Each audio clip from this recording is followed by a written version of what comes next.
जय माँ कामाक्षी, जय माँ ललितांबिका, जय गुरुदेव। आज हम ललिता सहस्रनाम के श्लोक 3 को समझेंगे। सौंदर्य लहरी के श्लोक 3 का आज हम आसानी से अर्थ समझेंगे। अविद्यानामन्तास्तिमिरमिहिरद्वीपनगरी जडानां चैतन्यास्तबकमकरन्दश्रुतिझरी दरिद्राणां चिन्तामणिगुणनिका जन्मजलधौ निमग्नानां दंष्ट्रा मुररिपुवराहस्य भवति। ठीक, तो ये जो श्लोक है ये 3 चीजों की बात कर रहा है। पहले श्लोक का अर्थ समझने से पहले 3 चीजों की बात कर रहा है कि पहला, देवी माँ के जो चरण कमल हैं वो आपके अज्ञान में फंसे हुए मनुष्य के लिए सूर्य के समान प्रकाशमान ज्ञान को प्रकाशित करते हैं। उनके चरण कमल की महिमा की गई है कि जो अंदर इस संसार में जो फंसा हुआ मनुष्य है, पुनरपि जन्मम पुनरपि मरणम, यानी अज्ञान में फंसा हुआ है, इन 5 इंद्रियों के उससे जो इस माया जाल में जो माया कहते हैं उसमें फंसा हुआ है, उसके लिए माँ के जो चरण कमल हैं वो सूर्य के समान है, जो अज्ञान को दूर करते हैं, उसको प्रकाशित करते हैं, ज्ञान को प्रकाशित करते हैं उनके हृदय में। दूसरी बात जो बोली जा रही है कि वो आपकी इच्छाओं की पूर्ति करते हैं। ठीक, तीसरी बात बोली जा रही है वो चिंतामणि के समान है। तीसरी बात बोली जा रही है कि चेतना में यहां मंत्रों की बात की गई है कि जो देवी के जो मंत्र हैं वो आपके मन को जागृत करते हैं और संसार रूपी इस सागर से आपको जन्म मृत्यु से पार लगा देते हैं। तो ये 4 बात श्लोक में की जा रही है। अब इसका लाइन बाय लाइन हम अर्थ समझते हैं।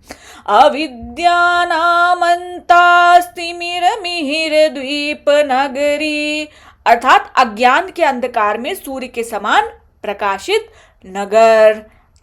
लोग देखो, हम तो क्या हैं, हम भी इंक्लूडिंग मी, कुछ भी इच्छा, जरा सा कुछ भी देखा, कुछ भी हुआ, इच्छा जागृत हो गई कहीं से भी इन 5 इंद्रियों से, और जो ध्यान ईश्वर में लग रहा था वो अब संसार में लगना शुरू हुआ। डू यू नो कि इस जीवन में तो हमारी सारी इच्छाएं पूरी हो जाएंगी, लेकिन व्हाट नेक्स्ट? इस शरीर को जब हम छोड़ के जाएंगे तो क्या होगा? क्योंकि मैंने उस मृत्यु को बहुत क्लोज से एक्सपीरियंस किया है। एक बार नहीं, मतलब पहली बार तो लगा था कि नहीं, दूसरी बार भी जब अब मेरा ऑपरेशन हुआ तो नहीं, तीसरी बार जब लगा कि अब नहीं, तो तब इंसान को रियलाइज होता है कि आप लेके क्या जाने वाले हो, इसके बाद क्या होगा। तो दिल क्या लगा था, मां बोलती ना भोग से मोक्ष देती है, तो भोग में उसने सारी इच्छाएं पूरी कर दी जितनी, मतलब एक कहते ना इच्छाओं की तो कोई अंत नहीं होता, लेकिन जितनी आपको जरूरत है एक ठीक ठाक उसके लिए उसने वो दे दिया, वॉट एवर यू नीड, है ना। लेकिन आप उसमें एकदम लगे जा रहे हो, नहीं नहीं नहीं, और चाहिए, बेस्ट चीज, हर चीज का वो देती जा रही है, तुम्हारी इच्छाएं पूरी करती जा रही है। लेकिन एक टाइम ऐसा आया कि जब उसने क्रोधाकारा अंकुशोज्वला अंकुश लगाया उस पर कि अब बेटा देखो, जाने का तुम्हारे टाइम आने वाला है। सो उस समय जो मेरा अंधकार, अज्ञान के अंधकार में सूर्य के समान प्रकाशित नगर, मुझे उस समय प्रैक्टिकल रूप से कि जब मैं एकदम संसार में अटकी हुई हूं, चाहे किसी भी ऑब्जेक्ट में, चाहे वो अच्छा घर खरीदना हो, चाहे वो अच्छे कपड़े हो, चाहे शॉपिंग हो, चाहे कुछ भी जो इन 5 इंद्रियों का सुख है उसमें, और जब जाने का टाइम आया तो लगा यार अब तो जाने वाले हैं, जाने वाले तो हम क्या लेकर जाएंगे? कर्म।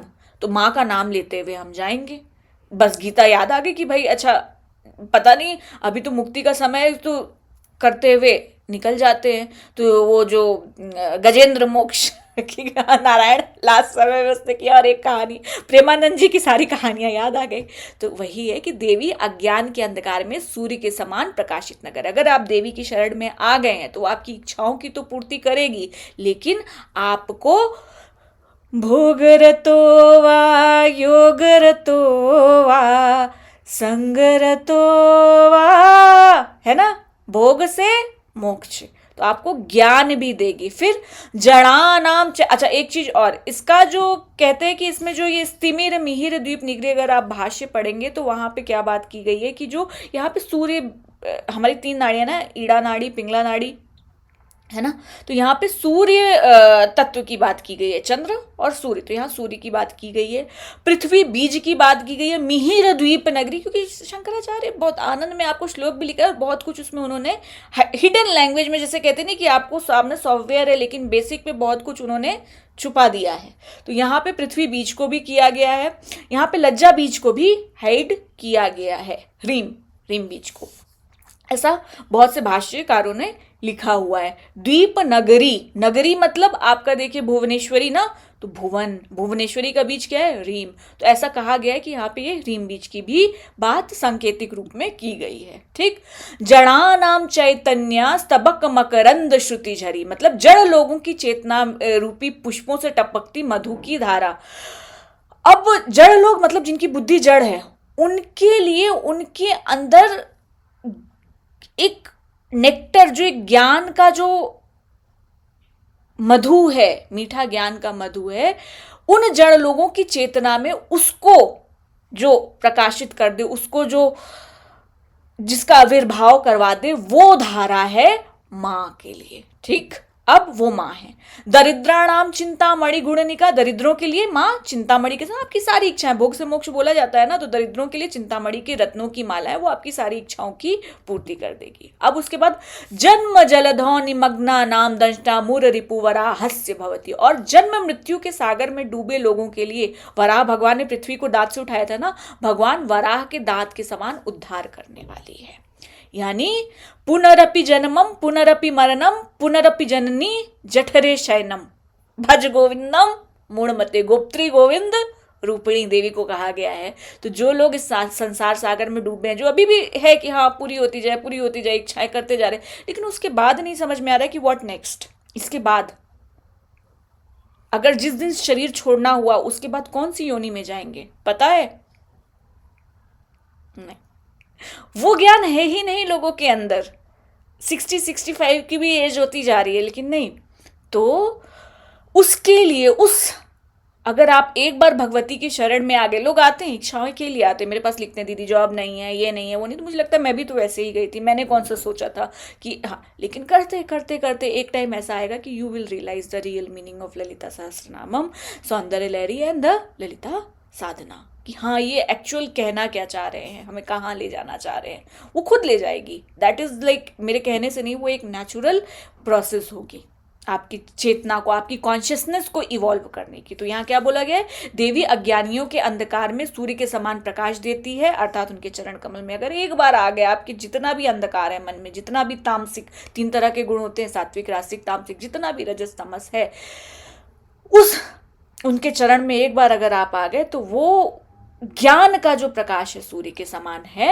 यहाँ सूर्य नाड़ी की भी बात की गई है। और जड़ बुद्धि वाले जिनके दिमाग सिर्फ संसार भोग में लगा रहता है, उनकी चेतना में, उनकी कॉन्शियसनेस को इवॉल्व करती है। कमल से दिखाया गया ना, चेतना का मधुर रस बनकर बहती है। उनकी कॉन्शियसनेस को जब इवॉल्व करती है तो उनकी जो चेतना है, जो मूलाधार में अटकी है, वो 3 ग्रंथियों को विभिन्न करते जब ऊपर होती है। तो यहाँ सहस्त्रार, मधुर रस, जो सहस्त्रार की बात की गई है, यहाँ पे मधुर रस बनकर बहती जड़ बुद्धि वालों के लिए। यानी जब उनकी चेतना को इवॉल्व करती तो सहस्त्रार में वो जो एक नेक्टर जिसको बोलते हैं, जब आप ध्यान की अवस्था में जाते हैं तो मूलाधार से जब सहस्त्रार में कुंडलिनी जाती है तो there will be a intoxicated state. मैं सच बोलूँगी बहुत बार नहीं हुआ है मेरे साथ, लेकिन हाँ जब मैं एक मेडिटेशन ऑर्गेनाइज, वो गुरु की कहिए कि कृपा होती कि जब वो बैठा के करवाते हैं तो that time they will just take you to the state कि आप 2-2 ढाई घंटे आप बेहोशी की स्थिति में रहते हो। वो उससे भी ज़्यादा इंटॉक्सिकेशन की स्टेट होती है, लेकिन वो सिर्फ गुरु कृपा से आती है। अपने आप कभी मेरी नहीं आई, मैं भी एक साधारण हूँ, पर लेकिन जब ईश्वर और भगवती की कृपा होती है तब वो स्टेट आपको अचीव होती है।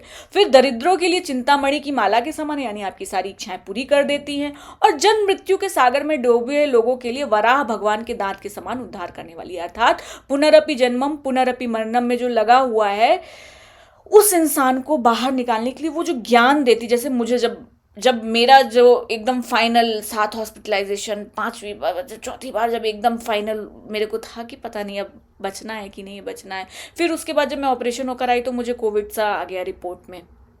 तो देवी बार बार ऐसे झटके देती रहती है देवी तरीका है उनका सिखाने का माँ का, ठीक है। तो ये इस श्लोक की मीनिंग है। अविद्या मतलब प्रकाश, जड़ता मतलब चैतन्य प्रवाह, उस कुंडलिनी जागरण से, मैंने बोला ना चेतना के रस को आगे ले जाना, लेकिन ये अपने आप कभी नहीं करना, ये सिर्फ गुरु कृपा। आप कोई जो गुरु है, जो ब्रह्मलीन गुरु अगर हैं, वो अपने सूक्ष्म शरीर में एक शरीर के माध्यम से आके अगर आपको वो ले जाना चाहते, तभी, अपने आप ये सारी चीजें कभी नहीं करना, मैं फिर बोल रही हूँ, ठीक। और दरिद्रता मतलब चिंतामणि, दरिद्रता केवल आपके कॉन्शियसनेस, दो तरह के धन होते हैं, एक आध्यात्मिक धन मतलब आप स्पिरिचुअली कॉन्शियसली कितने इवॉल्व हो, और एक जो मटेरियलिस्टिक, उसमें दोनों को वो इवॉल्व करके दोनों को आपकी वृद्धि करती है और जन्म सागर से वराह अवतार की तरह आपको लेके जाती है, ठीक। मोक्ष कोई वो नहीं होता कि आप स्वर्ग चले जाओ, मोक्ष आपके कॉन्शियसनेस की इवॉल्व होने की एक सिचुएशन होती है जहां आपको रियलाइज होता है कि this is something which is impermanent, जिसके पीछे मैं भाग रहा हूं। और कबीरा वाला, क्या लेके आया था जग में, क्या लेके जाएगा, 2 दिन की जिंदगी है, 2 दिन का मेला। अब ललिता सहस्त्रनाम से इसको समझते हैं। अविद्या नाम अंतस्तिमिर मिहिर द्वीप निगरी, अज्ञान ध्वांत दीपिका देवी का नाम है। भक्त हार्द तमोभेद भानु मद भानु समतति, ये भी नाम है देवी के, देख लो ये सारे नाम देवी के हैं। जड़ानाम चैतन्यास्तबक मकरंद श्रुति झरी, जड़ निर्जीव लोगों की चेतना में अमृत भर देती है। चिन्मयी परमानंदा, चैतन्य कुसुम प्रिया देवी का नाम है, ठीक। दरिद्राणाम चिंतामणि गुणनिका जन्म जलधौ, है ना। तो चिंतामणि गृहांतस्था, पुरुषार्थ प्रदा पूर्णा, ये सारे नाम ललिता सहस्त्र नाम में है।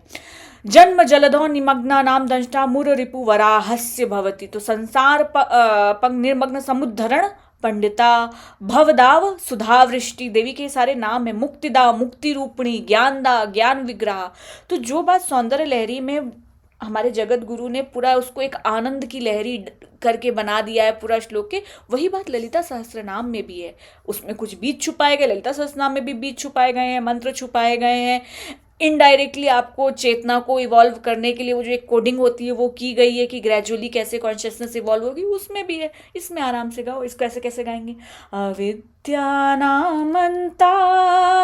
स्तिमिरमिहिरद्वीप नगरी, जडानां चैतन्या स्तबक मकरंद श्रुतिझरी, दरिद्राणां चिंता मणिगुणनिका जन्म जलधो, निमग्नानां दंष्ट्रा मुररिपुवराहस्य भवति।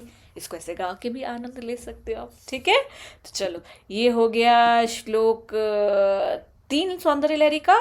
अगले हफ्ते हम सौंदर्य लहरी के श्लोक 4 का अर्थ समझेंगे। जय माँ कामाक्षी, जय माँ ललिता, जय गुरुदेव।